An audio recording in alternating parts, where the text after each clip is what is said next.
Haló, priatelia moji milí. Poďme sa dnes pozrieť na vaše krátke posolstvo. Takže toto pozerajú ľudia, ktorí v podstate riešia niečo z minulosti a držia sa strašne minulosti. Môže to byť tak, že si zvedomujete obrázky minulosti, aké to bolo krásne v minulosti, ako bolo bývalo dobre, ako bolo bývalo lepšie v minulosti. Proste máte tam obrázok minulosti, ktorý sa vám prenáša do prítomnosti a na základe toho tvoríte budúcnosť. Čiže pustiť sa toho, pretože tie karty vám naozaj, ako sa tak pozerám, odporúčajú navrátiť sa k sebe. Áno, ísť viac k sebe, ísť viac dovnútra, ísť viac k svetlu, slnku, posilňovať seba, svoje telo.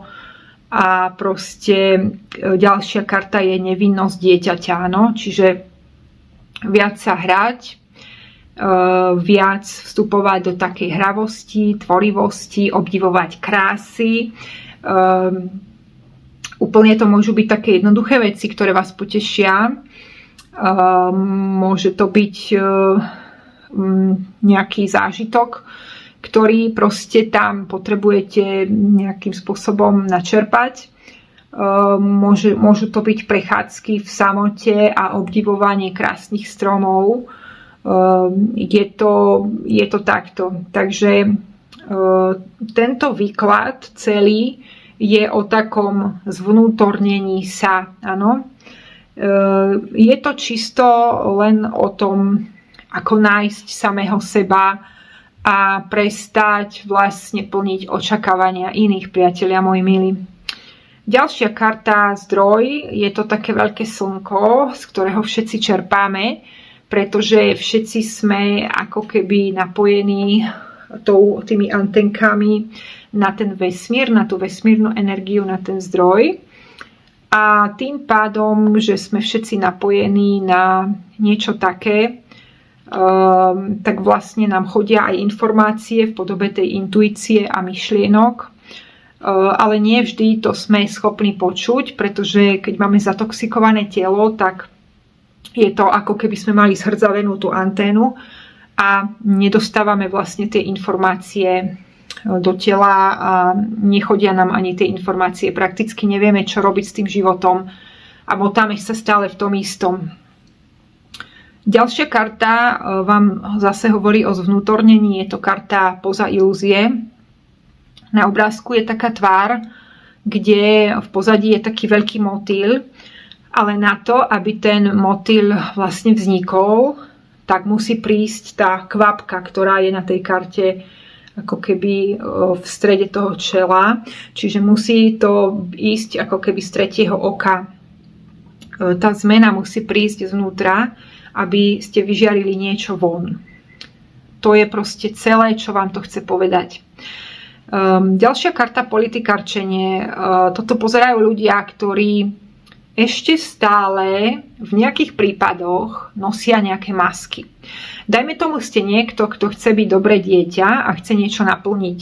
Alebo ste niekto, kto chce byť proste dobrý človek, a niektoré veci vám možno nie sú aktuálne teraz po chuti, možno sa to týka aj Vianoc, sviatkov a trávenia času, ale ešte stále tam máte tú masku, ktorá urobí toto. Takto to vyzerá veľmi neprirodzene. Vy natiahnete tú masku na seba a v podstate si urobíte strašne zlé, pretože vy si hovoríte, že dobre, ja to teraz vydržím, ale vlastne to vnútro strašne trpí. To vnútro úplne sa rozkladá a vidno to na ďalšej karte, ktorá sa volá izolácia. Je to človek, ktorý plače. Áno, vy potrebujete veci pustiť, vy potrebujete veci vyplakať. A tak, jak to potrebujete vyplakať, potrebujete byť aj v samote so sebou, potrebujete byť napojení na ten zdroj, na to svoje slnko. Uvedomovať si, kedy svieti mi to slnko a kedy mi zhasína. Ktorí ľudia mi to zhasínajú a proste jednoducho, ja som si to tiež takto vysvetľovala po mnoho rokov, že niektoré veci by som možno mala a musela, lebo sú slušné, ale tohto roku som si povedala, že už nemusím a prišlo obrovské uvoľnenie z toho väzenia, obrovské oslobodenie. Takže niečo také by sa asi od vás očakávalo podľa týchto kariet. Vy sa potrebujete úplne uvoľniť, rozplakať, pustiť to všetko a proste pustiť sa aj toho obrázku minulosti. Možno ste niekto, kto projektuje tú minulosť do prítomnosti a chce nejaký ten obraz z minulosti udržať. Možno je to nejaký obrázok rodiny, alebo je to obrázok niečoho, nejakého pocitu, ktorého sa vy nechcete pustiť. Tento pocit chcete preniesť do prítomnosti a chcete ho zväčšniť ako taký obraz na ráme do budúcnosti. Ale tým si robíte zlé, pretože vaše vnútro trpí a slnko vám zhasína. Takže preto tá druhá karta je nevinnosť a je to také, že sa pozeráme na svet detskými očami. A Ježiš povedal, že do kráľovstva nebeského vstúpia len ako keby detské duše. Áno, mal na mysli tú čistotu. Pretože dieťa nekalkuluje, nepolitikárči, nerobí stratégie, nemá masky, pokiaľ ešte ho to nenaučíme, áno. Pokiaľ dieťa zistí, že dospelí klamú a že musí to robiť aj ono, začne hrať hry to dieťa, začne rozmýšľať, kedy je vhodné plakať, kedy nie je vhodné plakať a tu už vlastne naberá to správanie z toho okolia, z toho kolektívu, z tej rodiny, všetko to, čo vidí, áno. Takže asi takto. Takže je to krásny výklad. Podľa mňa sa to tam ukazuje úplne jasne. A tá posledná karta izolácia, predtým ešte vlastne tie masky. Tá karta s tou maskou je veľmi dôležitá, pretože ukazuje, že ešte stále máte nejaké miestečka, kde potrebujete urobiť nejakú stratégiu. Možno sú to práve nejakí ľudia, ktorých máte navštíviť, alebo možno je to práca, neviem, čo sa vám to miesi tam, je to kolektívny výklad. Ale vy možno tým, že chcete byť aj dobrý človek, tak nechcete byť úplne, že sebec, ale mali by ste, pretože ďalšia karta je zvnútornenie a sú tam slzy. Je to také uvedomenie, že čo už nie a zároveň pustenie toho obsahu. Tie slzy nám boli dané z nejakých dôvodov a sú veľkým darom pre nás. Nie je to niečo len také. A preto slzy sú slané, pretože je to určitá očista. Prečo si dávame solný kúpeľ? Lebo je to očista. Prečo sa dáva do tela sol? Pretože potrebujeme soli, sú v tom minerály a zároveň je v tom nejaká neutralizácia, no je to potrebné pre telo. Čiže slzy sú slané, pretože to očistí tú dušu ako také more, keď sa vykúpeme v mori, áno.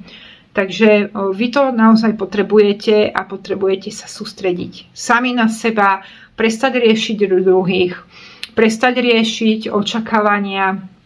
Možno sa to týka sviatkov, možno tam chcete niečo naplňať, možno sa to týka vecí, ktoré už dávno riešite, vzťahov, práce, tam chcete niečo naplňať, ale myslím si, že tam sa ukazuje nejaké zranenie, ktoré treba už pustiť. Najskôr ho prijať a zvedomiť si to, že OK, toto je to, čo ma tam trápi. A potom to cez tie slzy uvoľniť a nedržať to. To je obrovské oslobodenie. Možno potrebujete samotu, ísť niekde do hôr a obdivovať krásy hôr. Potrebujete byť v tichu a potrebujete to mať absolútne inak ako ostatní. Aj to je v poriadku.